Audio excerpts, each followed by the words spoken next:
Hello mga kabibig! Welcome back sa ating bagong YouTube channel. Ito ang pinakamaingay nga YouTuber sa balat ng YouTube. Ako si Kabibig. Maglebak-lebak na ta. With evidence. Nako po mga kabibig. Butata pala itong si Erwin Tulfo kay Attorney Libayan. Nako, grabe si Attorney Libayan. Nagginisa niya si Erwin Tulfo. At tinawag pa niya itong pinakamatalino sa lahat ng bobo. Wow! At nag-question pa si Attorney Libayan kung ito ba ang pipiliin nating senador? Nako mga kabibig, ibang-iba. Talagang bumanat itong si Attorney Libayan. And maybe, itong pagbanat ni Attorney Libayan, this will be a call to action kung kailangan kung iboboto ba natin si Erwin Tulfo or ano ba ang pwede nating tingnan kay Erwin Tulfo. At ito ay tungkol sa impeachment daw di umano ni VP Sara. Di ba sabi ni Erwin Tulfo ng mga friends daw niya sa Kongreso ay nagpaplano na mag-i-impeach si VP Sara. It's because hindi lang nag-oath si VP Sara. Dan dahil lang hindi nag-oath, pwede lang ipa-impeach. Grabe naman, no? Sa Kongreso nga, kung ayaw nila ang sagot mo, ipa-contempt ka. Ngayon, kung hindi nag-oath si VP Sara kasi feel mga kongresista na yung mga ego-ego nila ay natapakan ni VP Sara, nagplano na silang ipa-impeach. Ganon na ba na-trigger yung impeachment talks para kay VP Sara? Ganon na ba kababaw ang utak ng mga kongresista ngayon? Diba?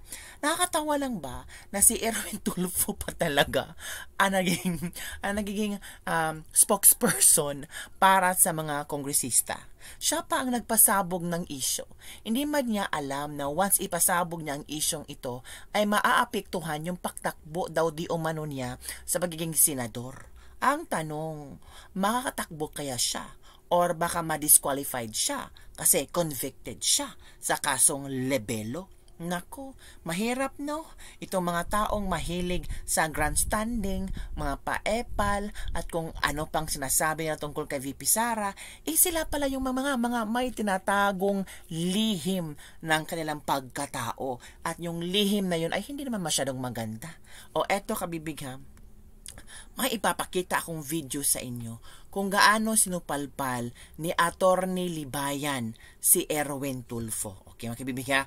Watch nyo ang video ha. Manood tayo mga kabibig. Of course, manood tayo kay Attorney Libayan. Ang galing ni Attorney Libayan. Grabe. As in, I was so shocked. Sabi niya dito mga kabatas natin, VP Sara's refusal to take oath triggered impeachment call. Sabi ni Tulfo daw. Mga kabatas natin, no? Sinabi ko sa inyo, yung mga grounds, di ba? Pinaliwanag ko na sa inyo yung mga grounds For impeachment. para magkaroon ng impeachment. Ngayon yung mag-refuse ka mag-take oath, ground ba yun para ma-impeach ang isang tao? Tama. Ang babaw naman, Erwin Tulfo. Tama ang babaw. Basta Tulfo talaga. Hay! Oh my goodness. Buti pa mga pusa nag-react. Di ba sinabi rin ni Erwin Tulfo noon, hindi daw siya tatakbo. Ganyan yung mga taong yan. Sige, Sinungaling. sige nga. Yun daw ang sabi niya. Sabi niya, nagalit daw yung maraming lawmakers nung hindi daw siya nag-take oath during a House hearing. Tignan nyo kung paano siya magpaliwanag mga kabats natin. Alam nyo, kung meron tayong kailangan sa Senado, sana utak. Agoy. Not another Tulfo. Grabe Majority ng Congress when she did that, lalo na yung last one na hearing, then she stood up and she refused Ito, sa One News, ito mga kabats natin, One News. to take an oath. Karamihan or majority ng mga congressmen and women were frustrated and were kind of upset. Parang nabastos daw yung... yung pala yun. Pag nabastos ka pala, magpa-file ka ng impeachment. Hindi pala based sa grounds. Ang galing talaga nitong si Erwin Tulfo. Basta Tulfo talaga matalino. Uy, grabe ka. Matalino sa mga bobo. Bobo ka ang bulaklak. Bobo ka ang bulaklak. Grabe si Attorney Libayan talaga. Frustrated kami. Sabi ng mga ng mga ng mga mambabatas, frustrated kami. Failan natin ng impeachment si Sara Duterte. Wow. Talino nyo. Nakakainis to mga politikong ito. Oh my goodness. Kongreso. So, yung sa impeachment naman, I believe I will just leave that to the Committee on Justice. Ayaw ko naman sila. Tapos sabi niya pa dito, it's the opposition's right to file an impeachment complaint. Hindi naman right yung pag-file ng impeachment complaint. Sabi niya dito, mga kabatas natin, VP Sara's refusal to take oath triggered impeachment call. Sabi ni Tulfo daw. Mga kabatas natin, no?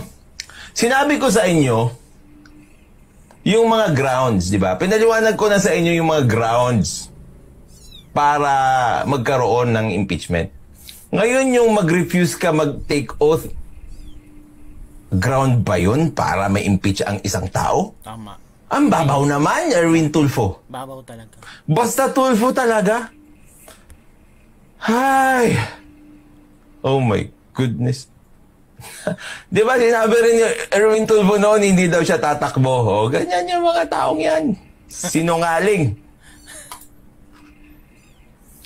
Yun daw ang sabi niya. Sabi niya, nagalit daw yung maraming lawmakers nung hindi daw siya nag-take oath during a House hearing. Tignan nyo kung paano siya magpaliwanag mga kabatas natin. Alam nyo, kung meron tayong kailangan sa Senado, sana utak. Hala. Not another Tulfo. Hala, grabe. Majority ng Congress when she did that, lalo na yung last one na hearing, then she stood up and she refused. Ito, sa One News, ito mga kabats natin, One News. So, yun po mga kabibig, ang comment ni Atty. Libayan para kay Erwin Tulfo. Ito naman ang comment ng ating mga netizen. Di mananalo yan, sakay din sa issue yan para lang makag-comment kahit walang alam sa batas. Akala ko nga makabayan ang mga Tulfo, yun pala'y may ginagawa palang kakaiba. Na-explain na yan na Atty. Marcoleta at PGMA, kulang pa ba? Taga-media lang yan, kaya maingay, ala namang alam sa batas, at American citizen ka ata, Tulfo. Pwede ba yung maging senador, paki-double check ng citizenship nito? Hala, American citizen si Tulfo. Tama, ang tapang nila ay para sa walang power din lang. Pero pag kay Tamba at mga polvornet takot ang mga Tulfo. 2018 ang Marawi Siege at ni minsan walang Tulfo na dumating sa Marawi para mga musta man lang. Pero ngayon dumating doon si Bitag kasi malapit ng election, akala niya mauuto nila ang mga Muslim. Pinagtawanan lang siya doon, karamihan sa Marawi, no Tulfo brothers. Natandaan niyo pa ba, gumastos ng 3 million para sa isang commercial yung kapatid nilang si Wanda, Tourism Secretary, inaward sa kapatid nilang si Ben Tulfo. Pag nanakaw din yun, di ba? Meron palang ganun mga kabibig. Ang daming comment ng mga netizen. Mag-aral ka muna ng law, Sir Tulfo, bago mo question isang abogado, baka may chance pa. Kitang-kita na lang sa election. Sige, basta Duterte, Judme. Akala kasi ni Erwin na sa Congress ang power. Kung may tanggalin sa pwesto, daga-Congress ang may karapatan. Basta wag iboto ang wala sa lista sa Duterte. Yan mga kabibig ha. Yon ang mga komento ng mga netizen at reaksyon nila tungkol sa pagbanat ni Atty. Libayan kay Tulfo. Grabe si Atty. Libayan mag-comment, no? Siya ang pinakamatalino sa lahat ng mga bobo. Hala, sabi niya, si Erwin Tulfo, yung mga Tulfo talaga, sila yung mga pinakamatalino sa lahat ng bobo. Grabe si Atty. Libayan makabanat, no? May something ba si Atty. Libayan sa mga Tulfo? I don't know. Basta, natawa lang ako, natawa. At the same time, very informative ang pagbanat ni Atty. Libayan. Don't forget po to subscribe Atty. Libayan sa kanyang YouTube. I think lahat naman kayo nakasubscribe na kay Atty. Libayan. I-subscribe nyo kasi marami kayong matutunan doon. Marami siya mga inputs and information na talagang mamangha ka, talagang maka-learn ka na at least may mga abogadong katulad niya na talagang i-educate ang mga tao. At hindi yung parang paepa lang, hindi ganoon si Atty. Libayan. his YouTube channel is for educating people like us, mga kabibig. So, yun lang po ang ating latest libak-libak for the day. Don't forget to like, subscribe, and share this video para sa mga latest trending news na ating pag-uusapan. Do you think, mga kabibig, kung patuloy na tatakbo si Erwin Tulfo, mananalo ba siya? Kasi sabi ng iba, enough na yung isang Tulfo.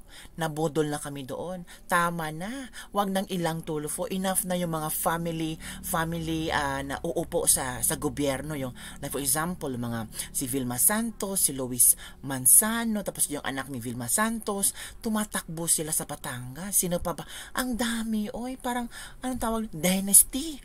Ang political dynasty. Oy, pati ang mga Duterte ha, political dynasty yan. Pero, in fairness, ang mga Duterte na natatrabaho.